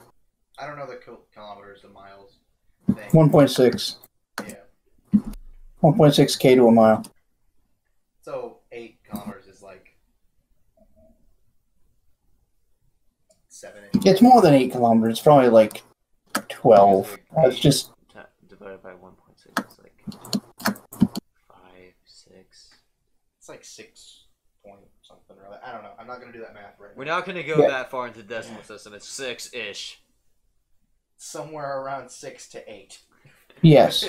Between 6 to some other number. Between 6 to 6. I also like when a lot of Northern Ohioans, it's only really Northern Ohioans, because once you get down past Northern Ohio where everything's kind of clumped together, and you get down a little bit past like Mansfield into Columbus, outside of Columbus, cities are farther away. Things you want to go to are farther away after Columbus. So like driving... Columbus is such a central hub for Ohio, apparently. Yeah. But like if you go down to like Portsmouth, which is way down right on the river, to get to anywhere else, it's at the least a half-hour drive. And then sometimes it can take almost an hour to get to a mall, or like 45 minutes to get to a good restaurant or something. Okay. So everything's just more spaced out. Yeah, but up here, to get to the Walmart I work at, it takes me 5 minutes to get there because it's just up the road. It takes you 5 minutes to get to the Walmart from here. It takes me 5 minutes from my house, which is farther than your house. Well, I also got to deal with 2 stupid ass lights. Without lights, it's a minute and a half. If I get through both lights, yeah, it's like 2 minutes. Yeah. But the 2 lights that go to my work are like the worst lights ever because they're like, oh, it's red now. Guess what? It's red for 90,000 minutes. Mm-hmm. Deal with it. You're gonna grow old and die in this car. Oh yeah, I know what lights you're talking about. I'm like, I know where you're Gypsy Lane. Gypsy Lane or North Prospect. Oh my god, those are the worst. But like when I first started dating Shelby, she was living with her parents, and I was living up here. We met in college, and I would drive 4 hours down to her house. Now, before we started dating, I thought a half-hour drive was the worst thing ever. I'm like, I gotta drive a half hour? Oh my god. And then for you sweet summer child. After a year or so of driving 4 hours to go see her one way, I'm like a half-hour drive. It's like nothing. No, yeah. Like, half-hour drive is short. That's what I've been used to since I was a kid. Yeah, no, I lived about a half an hour out of the major city I lived near. Like, not my whole childhood, but a large portion of my childhood. Yeah. Like, that kind of drive is just like, do you want to go do anything? Well, 20 minutes to the car. Yeah, so I also learned when I was down there, she didn't have any Wi-Fi for the first years we started dating, which right when I was hearing it, I was like, oh man, it's going to suck. And then when I got down there, it was amazing. I love going to her parents' house because it's like, you don't have any Wi-Fi, you don't have any cell service, you don't have to have your phone with you. You just watch movies, play video games, or just hang out. And when I'd go down there for like 4 days, it'd be like the most relaxing 4 days ever. I'm like, I don't have to worry about anything. I actually went like, I want to say 3 years without a phone until this year. Yeah. It sucked. I wouldn't want to go back to that. Yeah. It's a nice little, like, I don't want to go back to not having it, but it's nice to not have it for a couple days. Just be like, I'm just going to set this on the dresser and I don't even touch it.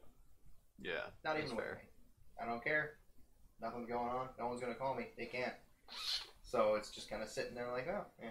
I think the last time I was like ever anywhere I didn't have any service was like a place in Ohio called Hocking Hills. It's a huge like tourist attraction because it's hills. It's got a people go really nuts for beautiful forest though. Its forest is nice. Well, yeah, if you go off the trail, yeah, it's pretty nice. If you're on the trail, it sucks. All forest trails suck. I hate them. Yeah, they're stupid. I don't like hiking trails and forest trails because I'm like, yeah, fuck the I woods. make my own. I wanna, like, whenever we'd go to Mohegan State Park in Loudonville, Ohio, is we go there and there's this trail, and then whenever we'd go through it, we'd kind of get with a tour group, me and my cousin, and then when we would kind of break away from the tour group a little bit, and then we'd kind of go down our own way and go for wherever we wanted. For instance, we went to Mohegan for school when I was in like 8th grade or something, and we went down there. I'd been there a lot. I'd just gone through it, and then the tour guide we had was like, walk on this side of the icy river so you don't drop in the cold water. And then I was like, nah, like jumped in the cold. I just walked through the cold water. He's like, now you're gonna be cold, and I'm like, dude, I lived here. Nah, like I've spent many summers out here without a log cabin to go to, and just a walk back to my family's house. So like me walking back to a warm cabin where I can dry my socks is nice. I don't care. I'm just gonna be cold for a little bit. I remember like one time I was at a summer camp, and they had horseback riding, and a bunch of my friends wanted to go, and I'm like, that's so boring. It like literally it was a trail ride where you wore a fucking helmet. Yeah. Like a slow pitched trail ride where the horses barely get above a gallop. Like, and I've been riding horses since I was like 2 or 3. So for me, this is boring. Like literally, I fell asleep while we were on the trail, and my friend was amazed that I could fall asleep on a horse, which I've done a couple times. We had a horse ride. I think it was in Lake Cumberland or Phoenix, Arizona. I know. One is Kentucky, one is Arizona. They're so close. But we were somewhere where we rode horses, and they were going to give us helmets, and I was like, nah, no. Like, all right. So, sorry, it's almost 2:30. Well, actually, it is 2:40 where I am. So, can we wind this up pretty soon? Yeah. Yeah. So people don't like Minecraft because horseback riding with a helmet is bullshit. Yes. I mean, that's pretty much it. Like horseback riding on a very light trail where you're not even running a horse. Yeah, you don't need a fucking helmet. Perfect. So never bandwagon. Play Minecraft if you like it. Don't play it if you don't. And have fun. Yep. Eat the rich. Eat the rich. And don't be afraid to eat your cat. That's gonna be it for this episode of Ramble On. Because the cat will eat you. Thank you so much, John, for joining us. The cat super would eat you. No problem. Thanks for having me. Look it up. Yeah. So that was a good time. I enjoyed myself. Same. And yeah, thanks for having me. Yeah, definitely. All right, we're gonna end it here. So I'm gonna make the outro music play now.